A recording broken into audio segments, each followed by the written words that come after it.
kind of jump into some other news real quick. Kevin Patrick, I forgot this was fuck. I did not expect this. I thought it was something else. Kevin Patrick, he got fired. You know what? Who You is know this what? guy? I agree with WWE. I don't like his face. You don't even know who this man is. I don't give a fuck. I don't like his face. We couldn't find you there. I agree with Looks like he WWE. needs to be fired. Yeah, but he's a nice man. He's That's a the nice one man. time I agree with WWE. I don't care how nice he is. You have Look no at his reason to hate face. this man. I don't like his teeth. He's a happy Tell little by his Irish. face. He looks He's like a a villain. happy His little nose is crooked. He looks like a villain. He was doing commentary for SmackDown. Last week he was replaced by Michael Cole. They just want to shake things up. They're just like, hey, we really like Kevin Patrick. We just don't have anything for him right now. We're going to have to let him go. Michael Cole's on Raw now. I know. Next up, John Cena's hair. No, just John Cena. John Cena announced that he's going to be retiring from wrestling. I had the time and date and I forgot. Rudy, do you happen to remember? Jack, if you know it, pop it in the chat. But John Cena, like when he wants to retire. well, like more or less like the year when he's planning. I think he said within the next 3 years. I think that sounds about right. I think he said within the next 3 years he's planning on retiring from wrestling. Mind you, he doesn't wrestle weekly. He popped up this past. He was there for like a good 2 months, 3 months, a little while ago. But that was during the strike that was going on in Hollywood. I don't know if that had anything to do with it since he does acting now. This is breaking news for Jack. Jack didn't hear this. Oh, okay, yeah. So yeah, he announced that he's planning to retire. Yeah, he said within the next 3 years, and I mean it's kind of understandable. He's doing Peacemaker and everything like that. He's kind of doing some projects with James Gunn. So yeah, so that is Cena. I know growing up, I was the first Cena hater. Once again, like how I like to say, I hated Cena before it was cool to hate Cena, but I still got so much respect for the man. So hey, man, if he feels like it's his time, I understand. Keep it going. Look old in the face. Kazuchika Okada, one of the greatest IWGP World Heavyweight Champions in the history of the IWGP World Heavyweight Championship for New Japan Pro Wrestling, has announced that he is leaving New Japan Pro Wrestling and he wants to take his work overseas. There's been a lot of talks. Is he going to WWE? Is he going to AEW? Probably going to go to AEW. Let's be real. He's had a working relationship with AEW for a while. He's already had a couple matches there. And with all due respect to WWE, I don't think they would treat him right. Okada truly is like one of the best wrestlers ever. Rudy, you saw that aura that Roman Reigns has at the Royal Rumble, right? Yeah. Okada is like he's basically the Japanese like Roman Reigns equivalent, but he's been that for years. Like Roman had to get to that. Okada got to that shit a while ago, and he just stayed there. There are rumors that he is talking WWE. Though. I've been seeing him more and more on Twitter. So I don't. Oh yeah, there are definitely talks with WWE. It's just one of those. So I always come back to Shinsuke Nakamura, who he and Okada, they were in a similar faction. They've wrestled each other. Nakamura is a legend, and he was a big deal in New Japan. And Okada now in WWE. I mean, as much as Shinsuke now in WWE is like he's a shell of his former self. Like Rudy, you saw Shinsuke's debut match in NXT, and then you saw Shinsuke at the Royal Rumble. They don't let him do Shinsuke Nakamura shit. The fans love him though. Of course they do. He's Shinsuke Nakamura. When I saw him on NXT, like I remember like the first couple of things that I saw, like Dan was kind of telling me about these people. And like when I saw him on NXT, I was like, oh, this guy's got something to him. Like he's got some flair. He's energetic. Like his song is dope. Like it was so much about him. And then like, yeah, as I've seen time go by, like you could just tell it's just not the same. Like they just don't give him the spotlight the way they really need to on that front. And they do that with a lot of wrestlers. Like I've told you, like Rey Mysterio and WWE, not impressed with me. Rey Mysterio in any other company, that's Rey fucking Mysterio Jr. right there. Like he's a badass. But when he's in WWE, it's just like, I don't know. It's just some people Moxley is another one. He was Dean Ambrose. Dean Ambrose is great in WWE, but he's so much better as John Moxley outside of WWE. And some people are vice versa. Like you have somebody like, well, I can't think of anybody, but some people are just better in WWE. I'm sure there's someone. But yeah, I mean, a lot of these people, they just have that it factor that, WWE kind of holds them back a little bit. And other people, they thrive. Like some people grow within that system and they do great. Like the New Day. I don't think the New Day would really. No, New Day could work anywhere. But I'm just saying, it's just some people like Jey Uso, he's risen through the ranks in WWE, in the WWE system, and he's doing a phenomenal job. Roman Reigns did the same thing. John Cena, I don't know if John Cena would be as popular in any other company than he's in WWE. And look at how marketable, how famous, how popular he is in WWE. So obviously their shit works. It just doesn't work for everybody. So that's one of those things where it's like, hey, as much as I, would love to see Okada wrestle some of the people in WWE, like Okada versus Roman Reigns is a dream match, and I would love to see it, but not at the risk of fucking up Okada's career. So, if they have some type of joint factor and they kind of work, but he doesn't work for that company, I'm all for it. Does he speak English? He can't speak English, not perfectly, but you can understand what he's saying. But yeah, and today's the 31st, right? I believe his official New Japan contract finishes tomorrow. So he gave like a farewell speech. He was crying in the ring and everything. And then he even, I think he has a few like wrestle dates, like not under his contract, but he wants to just do the right thing and just like fight in New Japan because he had booked shows throughout February. I think he has like 2 or 3 matches, but at that point, he's not going to be under contract with New Japan. He's just doing, filling obligations that he had settled before everything ended. And then after that, he's going to go somewhere. We'll see. But yeah, man, Okada. Can't wait to see where he lands. And then The Rock becomes a shareholder in TKO. This is a bad image, but I picked this image on purpose because of the people we can see here. So The Rock, Dwayne Johnson, who got the name The Rock back, he's in TKO. He's one of the shareholders. Kind of a big deal. TKO being the parent company of the WWE and UFC, right? So yeah, he's on there. Now in this picture on the very far right, we see Ari Emanuel, basically the guy who runs WWE and UFC. Next to him, obviously, is The Rock. Next to The Rock in the back there is Nick Khan, the current president of the WWE. And then next to Nick Khan on the far left is Vince McMahon's old ass. And Vince has a lot that's going on in the world of wrestling. So I know we've been talking about this for a while, but let's try to go through this. So I know. So let's all take a moment let's all take a moment to appreciate that he got rid of that mustache, though. That mustache was rough. Jack said Satan himself, bro. Oh, for sure. So let's get into it. A little while ago, you guys remember? Well, once again, you probably don't. We talked on Powerbomb Weekly. Vince McMahon was forced to retire from the WWE, and Stephanie McMahon stood in and took his place, right? Yes. Vince left, and everyone's like, oh, that's weird. What's going on? Oh, there was talks about how he had this money that he used to pay off some type of former employee for WWE. We don't know what's going on. There was a lot of weird behind the shit stuff that's happening. We just really weren't privy to what was going on. Vince was gone. We're like, okay, we got a WWE without Vince. Let's see how it goes. Triple H started running things, and then we're like, okay, shit's not bad. Let's see what we could do. Then Vince, because he was still the majority shareholder in WWE, used that power to force himself back into the company, removed people from the current board of WWE at that point, and he took their spots and put in people that he trusts to take those spots as well. So he basically just forced himself back into the company.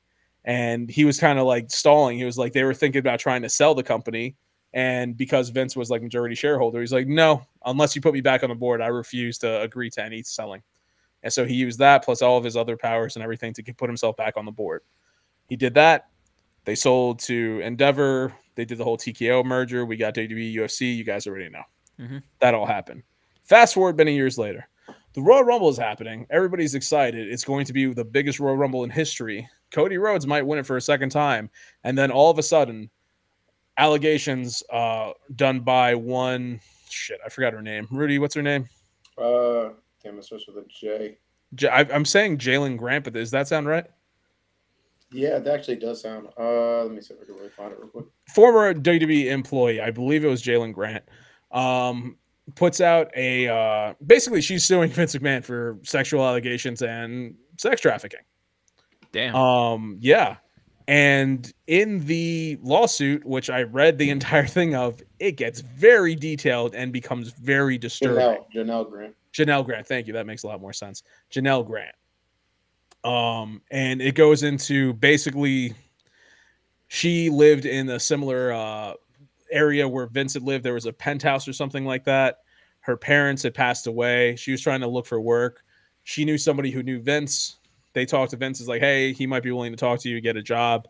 And he agrees. Is like, yes, you can work for WWE. Don't worry, we're going to take care of you. You're going to be part of the WWE family.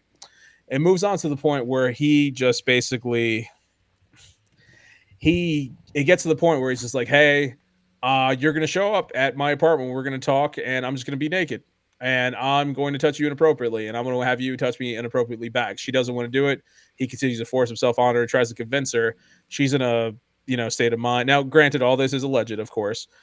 She's in a state of mind where her parents just died. She really needs this job, blah blah blah. So she's like, I don't know, I don't feel comfortable doing this, and it just keeps on getting worse. It gets to the point where Vince forces her to have sex with him, forces her to have sex with John Laurinaitis, who's another WWE high executive.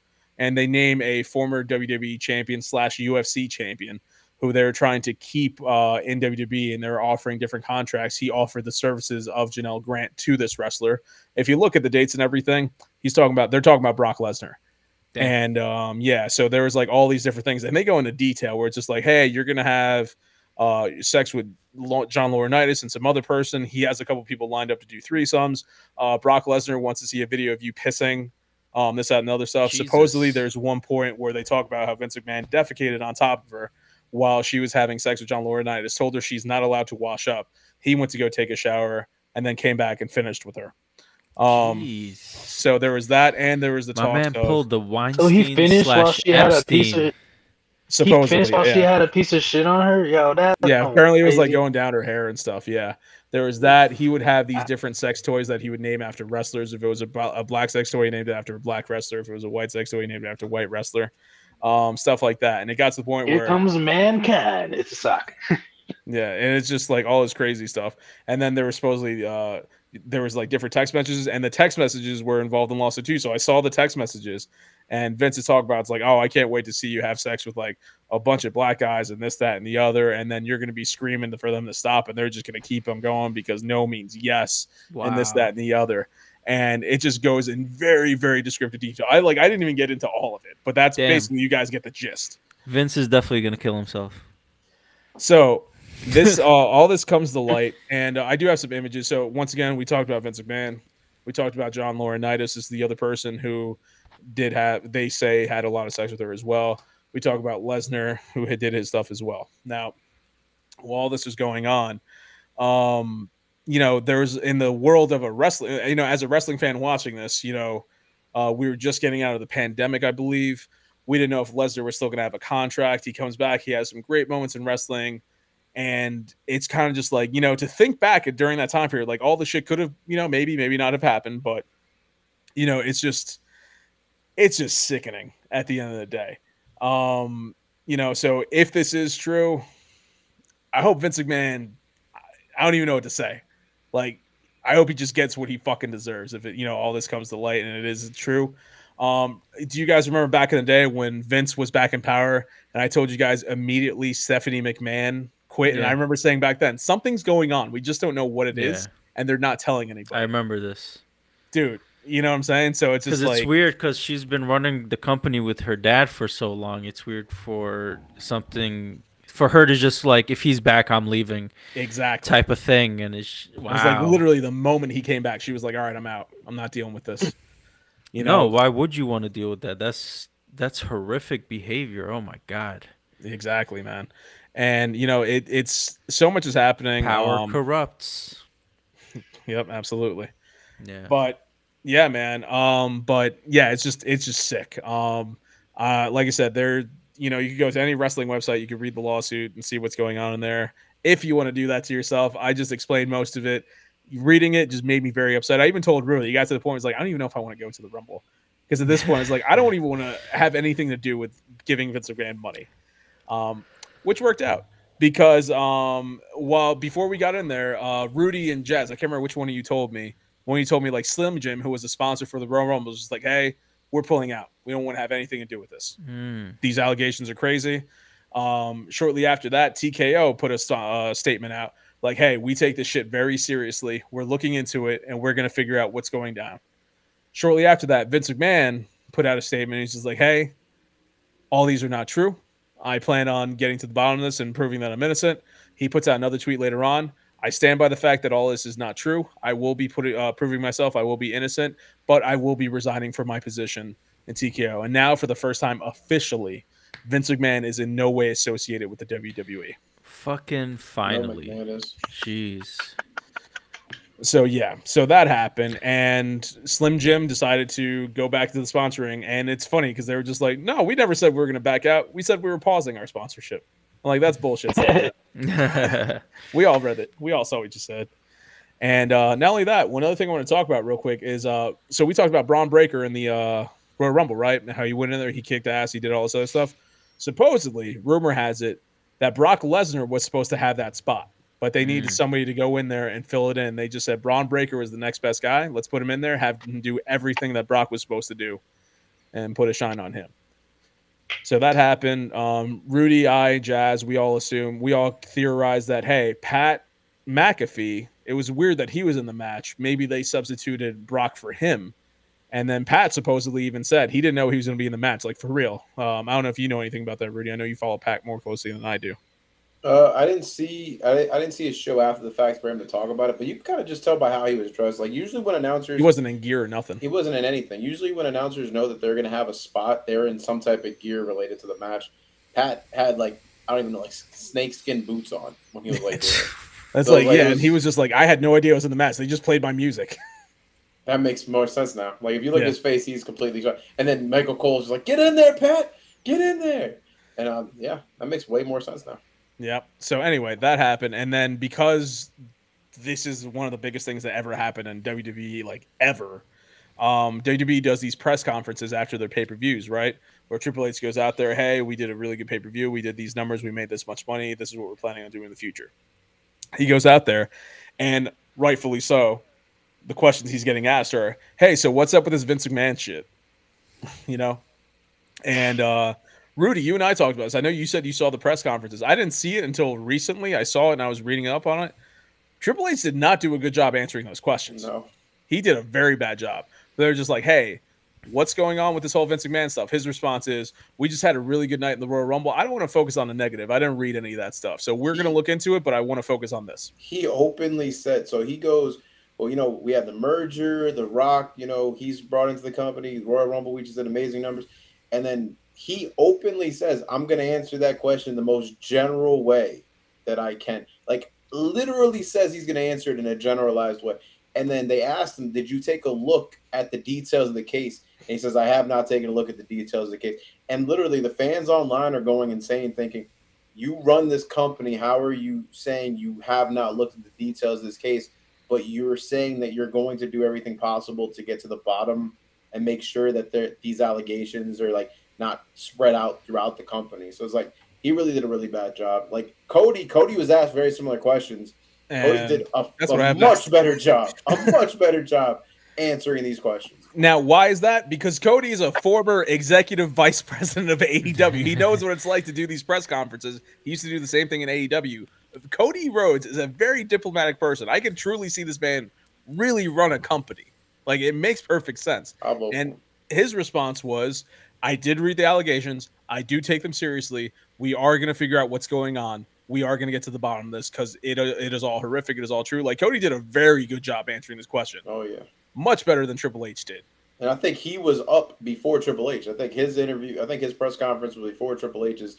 I think Triple H has kind of closed out the night. But I'm telling you, the moment he said, "I'm going to answer that question the most general way that I know," I was like, oh, that's such a bad look. Like, horrible answer. Horrible answering from Triple H. Like, I get it. You just did really good numbers. This is the biggest Royal Rumble ever. They sold out the Tropicana Field. That was the highest number in attendance that arena's ever had. The Rock's doing the TKO thing. Excuse me. Like, WWE has a lot of great things going on. But, dude, your father-in-law is, like, having these allegations. You should have something to say about that. Even if it's just what Cody said. Cody really didn't say anything other than, "We're going to look into this. We're taking this very seriously." But still, that's better than what Triple H said. And then that leads me to Ari Emanuel, the owner of TKO, the owner of Endeavor, the owner of WWE and UFC. So I've read a lot of things where he supposedly is all business, no black and white. I mean, there's no gray area. It's all black and white, like no fucking around. Like, he's just like, a lot of people are starting to say that if all this does come to light that it is true and everything, he wants the WWE to have no connection to Vince McMahon whatsoever. Anybody who is associated with Vince McMahon is going to be gone. Anybody who worked with Vince is going to be gone. We don't want to have any of that corruptness in there. So if this all does go to court, which it probably will, and it looks like, hey, Vince does get called guilty or whatever, even if not, I mean, this is just such a bad light for WWE and for him and for his company. He just doesn't want to have anything to do with anyone associated with McMahon. That being Bruce Pritchard, who is a big deal in WWE. That being a lot of people that work backstage. That being potentially Triple H. I was just about to say, does that mean him too?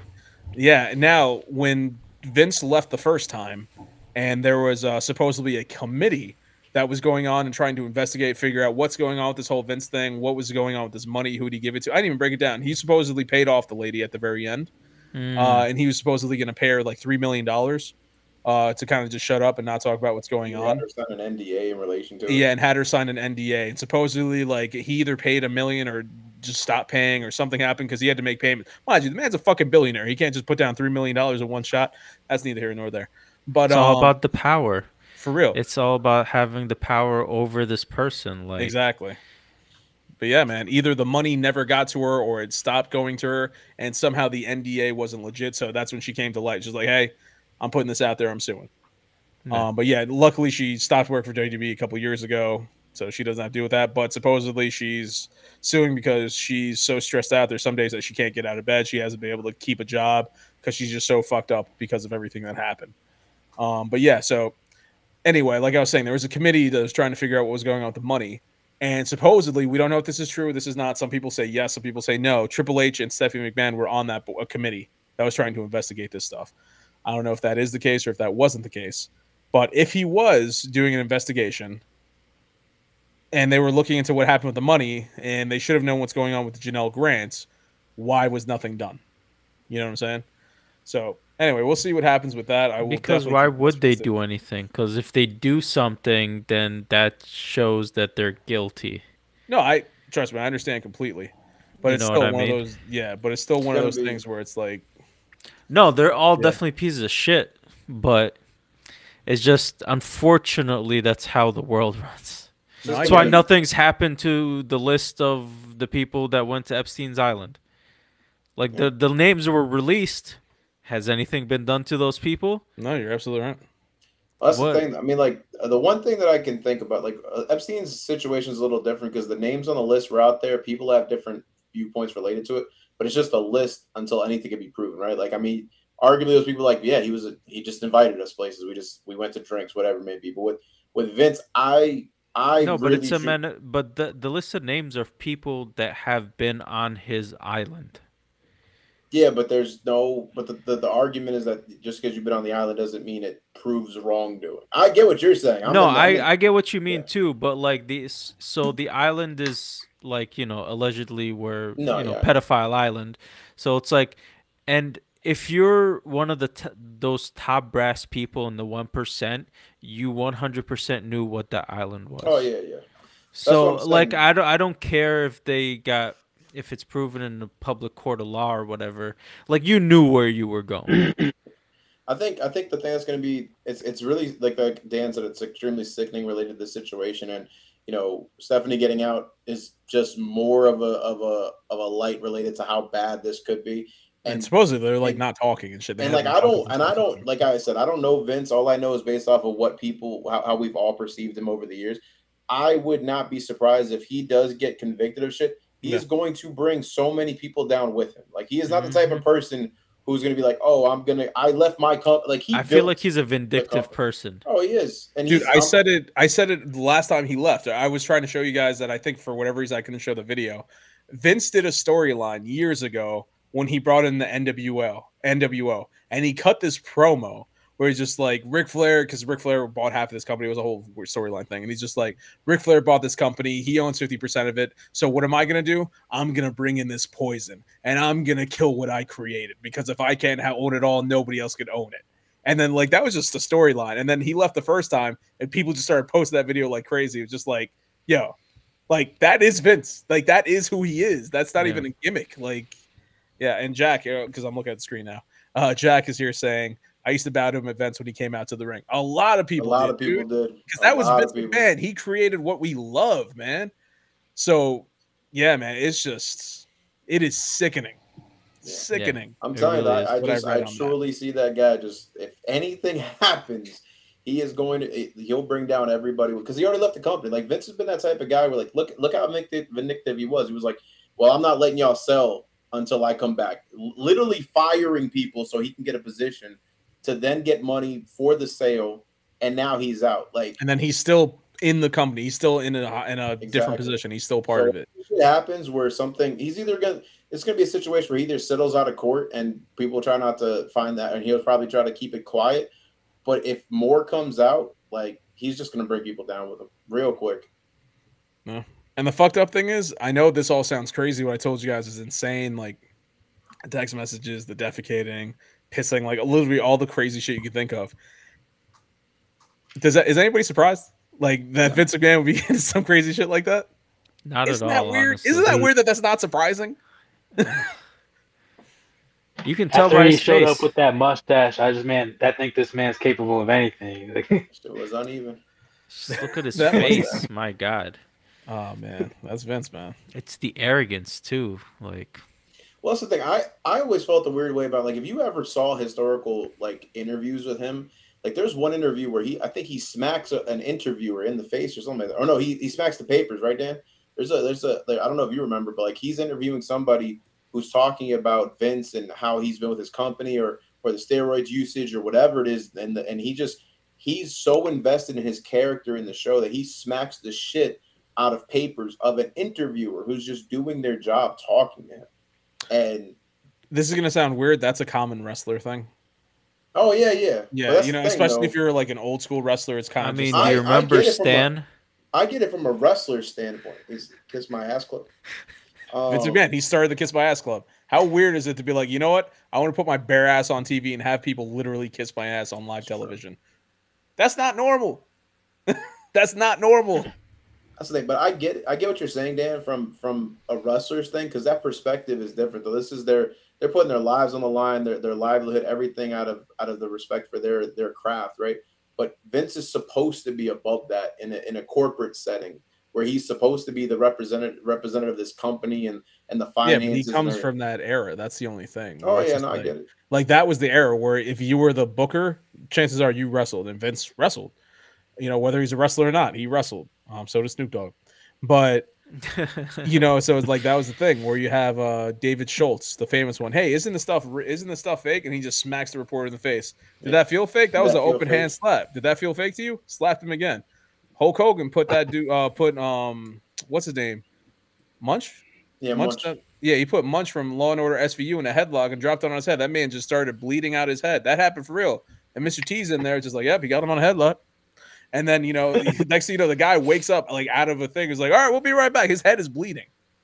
And they did that on TV. They didn't get in trouble because wrestlers are just like, yeah, you don't say wrestling is fake to somebody associated with wrestling. They're going to prove to you that it's not. Yeah.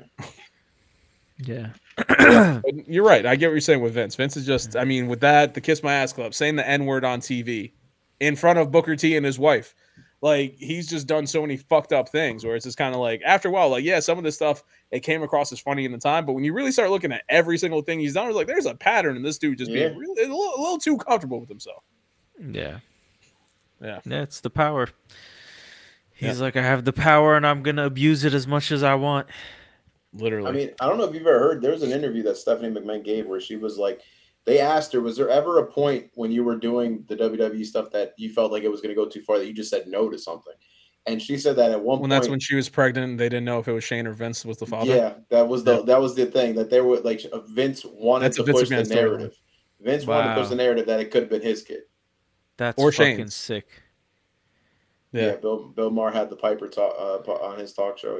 Yeah, that's where Piper showed half his ass. Yeah, it was like, look at this bruise. Like I hurt my hip. Does that look fake? Like that's you don't say that shit to Piper. Piper will fucking murder you on the spot. I love Piper. Yeah, man. But you good? You good? Yeah, it's Dave was freaking out. But yeah, man. So I mean, it's crazy. But yeah, there's been a lot of weird shit over the years, and you know, there are talks that I remember Vince was interviewed. It might have been Rogan. I don't know. It was somebody a long time ago where he had a lot of issues growing up. He claimed that he was sexually abused by his mother, and that's one. And you know, that's why he has all these weird fucking ideas. Like he was sexually abused by people and all this stuff. Yeah, he grew up in a trailer park. That's right. So like Vince had a lot of weird shit going on. Like his dad, the owner of the WWF at the time, Jess McMahon, or WWF, I believe, Jess McMahon.